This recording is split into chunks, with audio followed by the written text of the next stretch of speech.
Señor esté con ustedes. Lectura del Santo Evangelio según San Mateo.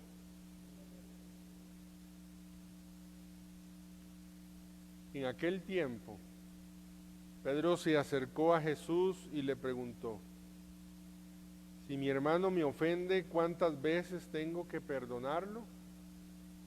¿Hasta 7 veces?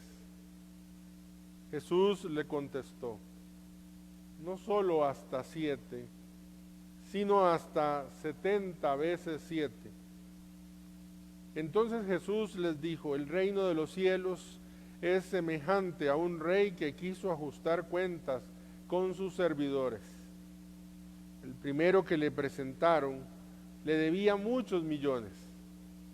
Como no tenía con qué pagar, el Señor mandó que lo vendieran a él, a su mujer, a sus hijos y a todas sus posesiones para saldar la deuda.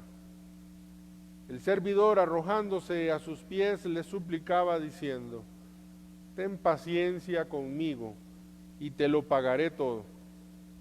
El rey tuvo lástima de aquel servidor, lo soltó y hasta le perdonó la deuda. Pero apenas había salido aquel servidor, se encontró con uno de sus compañeros que le debía poco dinero.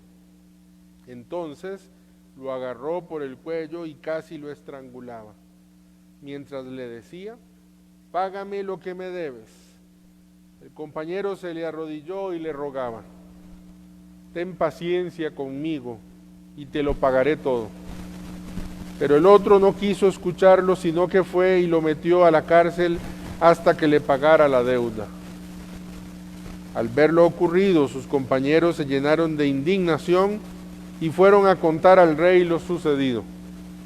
Entonces el Señor lo llamó y le dijo: siervo malvado, te perdoné toda aquella deuda porque me lo suplicaste. ¿No debías tú también haber tenido compasión de tu compañero como yo tuve compasión de ti?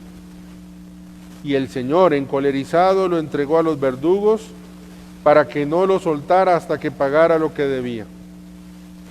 Pues lo mismo hará mi Padre Celestial con ustedes si cada cual no perdona de corazón a su hermano. Palabra del Señor. Por las palabras del Santo Evangelio.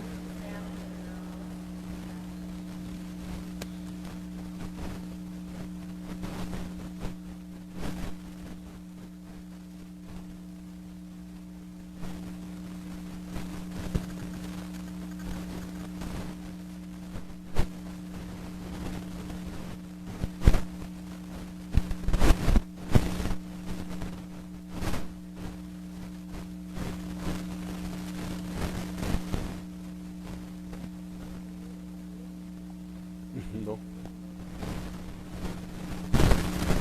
Bueno, nos topamos nuevamente con Pedro, que hace una intervención bellísima el día de hoy en estos textos, tanto de la semana pasada como el de esta, que llamamos el sermón de la iglesia o las máximas para la iglesia. 3 cosas dice Pedro el día de hoy. Si mi hermano me ofende, ¿verdad? Hace una pregunta después: ¿hasta cuántas veces debo perdonarlo? Y en forma de pregunta y duda dice: hasta 7 veces. Ante esta triple intervención de Pedro, Jesús cuenta una parábola que a mí en lo personal me gusta llamarle la parábola de la multiplicación del perdón, a propósito de la fórmula que está diciendo 70 veces 7. Ya la repasamos rápidamente para que no olvidemos ninguno de los detalles tan importantes y presentes. Dice que un hombre le debía al rey y mandó a llamar a todos los que le debían. El primero dice que le debía muchos millones, no dice cuánto. Bueno, la traducción esta que hemos escuchado nada más menciona muchos millones. Yo he puesto en la diapositiva una gran cantidad de billetes de 50,000 para que quede en evidencia esto que estamos diciendo. Entonces, muchos millones. Le mandó entonces a llamar, ¿verdad? Y que le presentara. lo mandó a meter a la cárcel porque no tenía con qué pagar a su esposa y a sus hijos también. Pero habló con él y le dijo, por favor, se postró, dice el texto, y por favor, ¿verdad? Perdóname de la deuda, ten paciencia conmigo y te lo pagaré todo. Y aquel rey hizo algo más grande todavía, no solo lo sacó de la cárcel donde estaba, sino que le perdonó la deuda. Se dice rápido, pero imagínense la gratitud que uno puede sentir.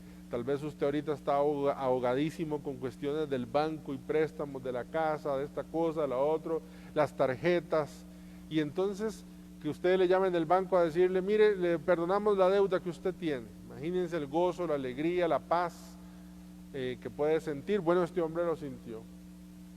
Saliendo de allí, de donde estaba con el rey, dice que se topó a un amigo, y este amigo le debían poco, muy poco le debía, 1000 colones, digámoslo así, para ponerlo en relación. Creo que Jesús le gusta, quiere expresar en el texto la gran diferencia en los motivos que fueron perdonados, en las cantidades que fueron perdonadas. Y aquel hombre dice, a diferencia del primero, que lo estrangulaba diciéndole, págame lo que me debes. Interesante, el rey no hizo eso con él mismo, pero él sí se vuelve hasta violento, porque págame lo que debes, díselo, y no le quiso, digamos, ayudar, sino que lo metió a la cárcel. Le llevaron con el chisme donde el rey y le dijeron, vieras que aquel hombre que tú perdonaste ha metido a otro por una cantidad de dinero muy poquita.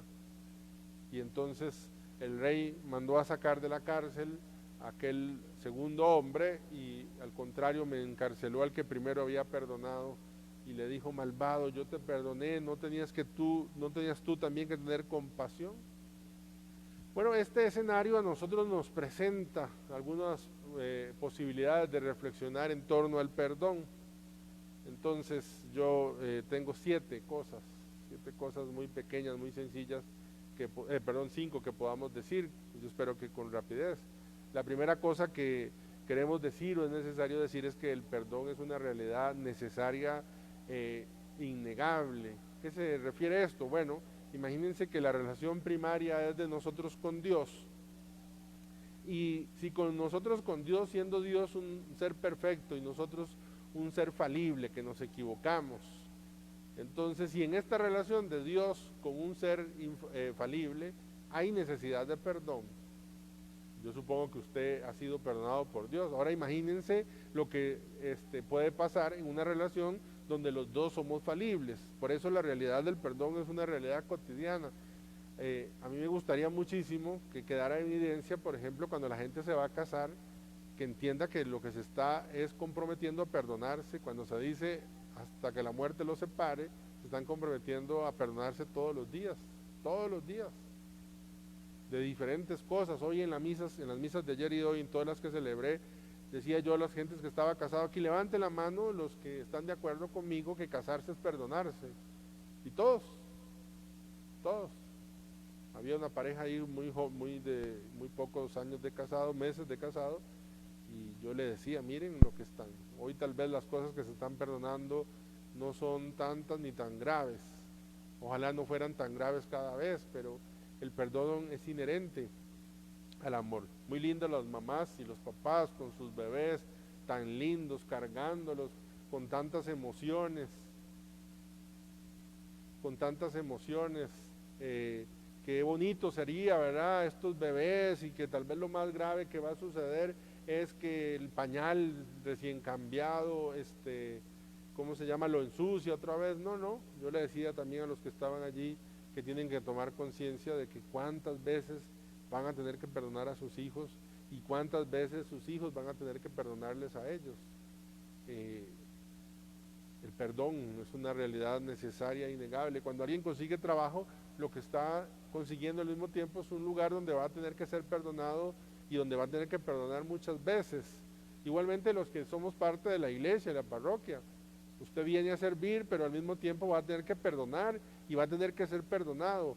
Es una realidad inherente y necesaria. Por eso mi consejo para este punto número 1 es que podamos abrir el corazón al Señor, abrirlo. El perdón, el resentimiento, el dolor, ahorita decimos algo, hace que nuestro corazón se cierre. Aquí estamos invitados a abrirlo. Segunda cosa, en esta dinámica del perdón es muy importante y necesario también aprender a pedir perdón. Nosotros tenemos frases para pedir perdón. Normalmente pedimos disculpas. Eso es bueno, pero no es suficiente. Porque la disculpa, como la palabra lo dice, el prefijo dis, es poner a un lado, es quitar, es mover hacia un lado. Disculpar es poner la culpa a un lado. Por eso la disculpa tiene de fondo una explicación, ¿verdad? El lunes tenía cita de la nutricionista y entonces le puse un mensaje: voy a llegar tarde porque, me disculpo, voy a llegar tarde porque iba a encender el carro y no me encendió. Entonces hay una explicación, porque entonces cuando uno disculpa, quiere lograr una justificación de la culpa que cometió. Por eso decimos que la disculpa es algo más racional, tiene que ver con argumentar, tiene que ver con decir. Pero también utilizamos para disculparnos la frase lo siento. A diferencia de disculpar, sentir es más, como lo dice, de una parte empática del sentimiento. Yo siento que te haya sentido así, que yo te haya provocado ese dolor, sentir, por eso va en la línea más de lo emocional, de nuestras emociones. Muy bien, me disculpo, muy bien, lo siento. Incluso a veces lo siento puede ser una forma muy sencilla de sentirse, entre comillas, bien uno por pedir perdón, pero en realidad deja a la persona más bien más maltratada. Uno puede decir a alguien con quien se pelea: mire, usted tal y tal cosa, podrá tener razón, este es mi punto de vista, y si no le parece, lo siento. Ahí parece que se está disculpando, pero lo siento está metido dentro más bien de la discusión, o más bien dentro de la disculpa, digámoslo así. ¿Cuál es la manera mejor, la manera correcta entonces para hablar del perdón? Justamente la más sencilla y la más directa: me perdonas. Me perdonas da la posibilidad de poner en las manos de la persona que ofendí una interacción. Lo siento, la persona no tiene que responder nada, me disculpo, la persona se dio por enterado, pero me perdonas es entrar en diálogo y la persona puede decir: no, no te perdono, la verdad es que estoy cansado de tu comportamiento, estoy obstinado, es repetitivo, siempre haces lo mismo, siempre prometes cosas que no cumplís, me perdonas. Es ponerse en el filo de no ser perdonado, pero también de darle a la persona que ofendí la posibilidad de sanar, digamos así, de saldar esto. Hay una forma, creo yo, que perfecta, bueno, no sé si la palabra perfecta para disculparse, que es utilizando 4 cosas. Yo pienso que una disculpa en ese sentido podría mejorar las relaciones familiares, las relaciones interpersonales, las relaciones laborales incluso. Y una disculpa, pedir perdón, ofrecer perdón, debería tener estas 4 cosas. Lo primero es la parte empática, decir: de verdad lo siento mucho. Y cuando digo lo siento, no solo es decir la palabra, sino intentar ponerse en el lado de la persona para pensar qué es lo que la persona sintió. Porque normalmente cuando herimos desde un solo lado. En el ridículo que le hice pasar, en la traición, que le provoqué confiar en mí, pero lo traicioné, la traicioné, etcétera, lo que fuese. Lo siento mucho. Lo segundo, hay que asumir la responsabilidad, fue mi culpa. Yo insisto mucho que me toca oír a mí personas que se están disculpando, por ejemplo en el sacramento de la confesión, están pidiendo perdón a Dios y se están justificando, no asumen la culpa.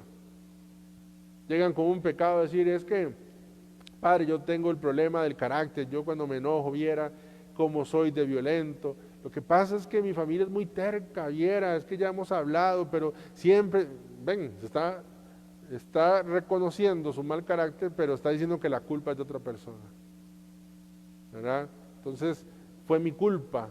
Eso descarga a la persona que reconoce, de los otros que reconoce que la culpa fue de él o de ella. Entonces, fue mi culpa.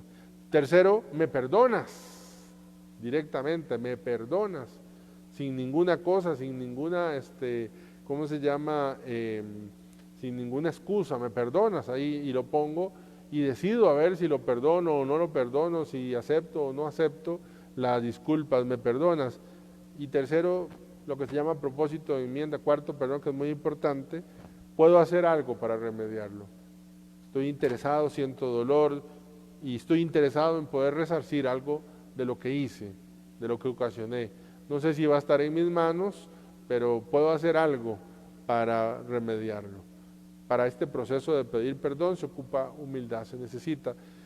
Entonces hay que pedirle al Señor humildad. Como antes le pedíamos abrir el corazón, ahora le pedimos abrir humildad. Tercero, ¿quién es el beneficiado del perdón? Literalmente el beneficiado es uno. Tenemos la idea de que en la medida en que no perdonemos estamos castigando a otra persona. Y la verdad es que en la medida en que no perdonemos, nosotros nos vamos a poner en la línea normalmente de la venganza. Me gusta decir que hay tres re que trabajan muy unidos y que ocasionan en el corazón un desequilibrio de tal forma que lo pone en la línea de la venganza. El primero es el resentimiento, el segundo es el recordar, muy unido al resentimiento, y el tercero el rencor. Estos tres re, si uno no los trabaja, si uno no los cuida, se va a poner en la línea de la venganza, va a terminar ocasionando una venganza. Digamos algo rapidito de cada uno. Resentir, sabemos otra vez, literalmente, que el prefijo re significa otra vez. Sentir otra vez. Imagínense que de pronto yo me discuto con Jonathan, que está aquí, y Jonathan es muy grosero y me dice algo que me hirió, ¿verdad?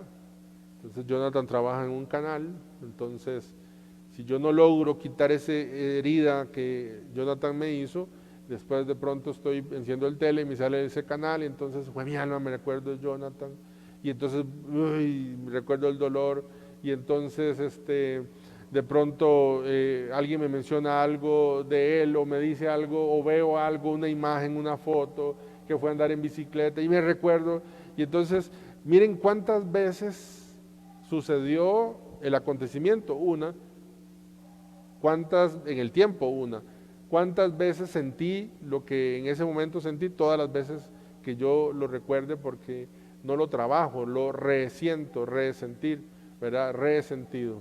Entonces, otra vez, recordar con el corazón, recordar con el corazón, cor cordis, corazón. Recordar significa meter dentro del corazón. Recordar es otra vez llevar al corazón una y otra vez y 1000 veces al corazón.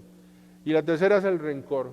Rencor ranchere viene de volverse algo agrio, algo rancio. Y justamente el resentimiento, el recuerdo y el rencor es lo que hace que uno se vaya pudriendo por dentro. Ahí el perdón tenemos una idea de que la gente lo merece. Ahorita digo algo. El que se merece perdonar es uno, porque uno no tiene que vivir rancio, pudriéndose por dentro. Muchísimas veces pasamos con las personas los acontecimientos que vivimos y las personas ni les importa y ya están bien, ya continuaron su vida, están rehaciendo su vida, oyéndose y nosotros seguimos resentidos, seguimos recordando y seguimos con rencor en el corazón, por eso perdonar. Confucio decía que cuando uno va a ponerse en la línea de la venganza es muy importante cavar dos tumbas. Una para la persona que quiero matar, porque quiero vengarme, y la segunda para uno, porque la venganza, porque el resentimiento, el rencor lo va matando a uno poco a poco. Entonces, qué bonito, qué necesario es poder liberar el corazón. ¿Qué es lo importante aquí? Cuidar la memoria. Cuida tu memoria. No existe el botón como en la computadora de borrar, como uno aprieta, ¿verdad? Borrar, no existe.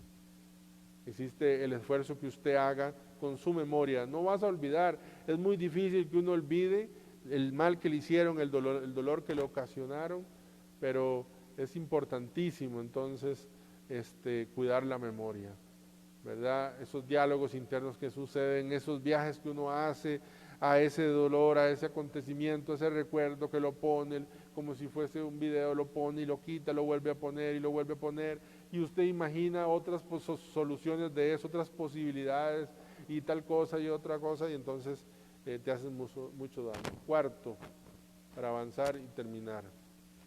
Cuarto, no es fácil el perdón. No es fácil. Hay que decirlo, no es fácil. Uno no despierta con un sentimiento de perdonar al día siguiente o después. No es fácil perdonar.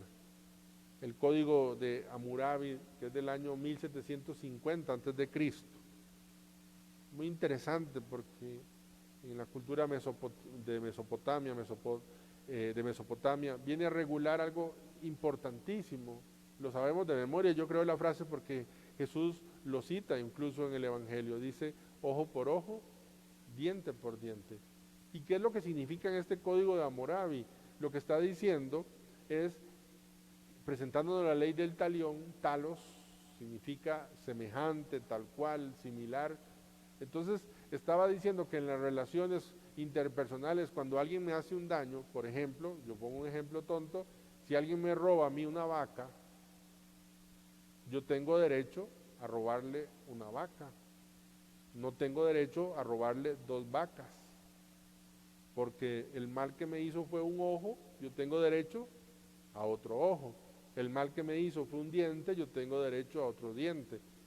Esto, digamos, le llamaba al código la justicia retributiva, ¿verdad? Lo que estoy diciendo. Pero en el fondo, ¿qué es lo que hacía esta ley? Era limitar la venganza, es decir, ponerle un límite a la venganza. Tú te puedes vengar hasta aquí, te puedes vengar en la misma medida, no más, porque si te vengas más del mal que te hicieron, entonces no está bien.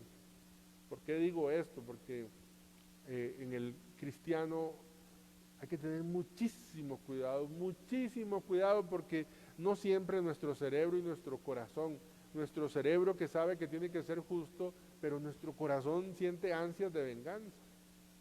Y muchas veces lo que nosotros argumentamos como justicia es venganza. Incluso, atención, me parece a mí que ponemos términos de justicia en Dios que en realidad son venganza para nosotros. Hay frases que la gente repite como esta: Dios tarda, pero no olvida. ¿Qué es lo que está diciendo? Está diciendo que Dios va a vengar eso. Que tal vez no ahorita, no mañana, no dentro de un mes o 2 meses, pero que va a vengar eso.